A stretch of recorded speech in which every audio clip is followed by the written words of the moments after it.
জীবনে ভালো থাকতে চাইলে এই ৬টি কথা মেনে চলুন। ১. অতিরিক্ত মায়া ত্যাগ করুন। ২. টাকা ইনকাম করতে শুরু করুন। ৩. কারো প্রতি আশা করা ছেড়ে দিন। ৪. নিজেকে ভালোবাসুন। ৫. নিজেকে সময় দিন। ৬. চিন্তা করা বাদ দিয়ে হাসি খুশি থাকুন। রাগ আর জেদ যাদের বেশি তারা জীবনে দুটি জিনিস হারায়। ১. মানসিক স্বাস্থ্যের ওপর ক্ষতিকর প্রভাব ফেলে। ২. অতিরিক্ত রাগের ফলে একাগ্রভাবে চিন্তা করার ক্ষমতা হারিয়ে ফেলতে পারে। ৫ ধরনের মানুষ জীবনে কখনো সুখী হতে পারে না। ১. যারা সব কিছুতেই রাগ করে। ২.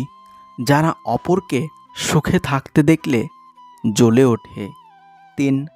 যে সমস্ত ব্যক্তিরা পুরোপুরি অপরের ওপর নির্ভরশীল।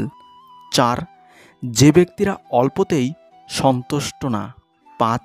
সর্বদা সন্দেহকারী ব্যক্তি। কাউকে আঘাত দেওয়ার আগে একটা কথা মনে রেখো, সেই একই আঘাত একদিন তোমার কাছেও ফিরে আসবে। ৩টি অপ্রিয় সত্য কথা। ১. ক্ষমতা থাকলে মিথ্যা কথাও বাণী। ২. শক্তি আর টাকা থাকলে মূর্খরাও জ্ঞানী। ৩.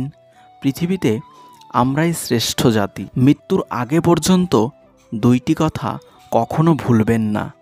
১.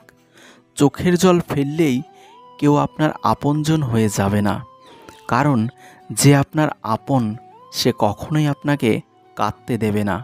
২. বদলে গেছে যে সময়ের সাথে সে কখনোই আপনার প্রিয় হতে পারে না, কারণ সে কখনোই আপনার ভালোবাসার মানুষ ছিল না। ভিডিওটি ভালো লাগলে একটি লাইক করবেন এবং চ্যানেলটি সাবস্ক্রাইব করে পাশে থাকবেন।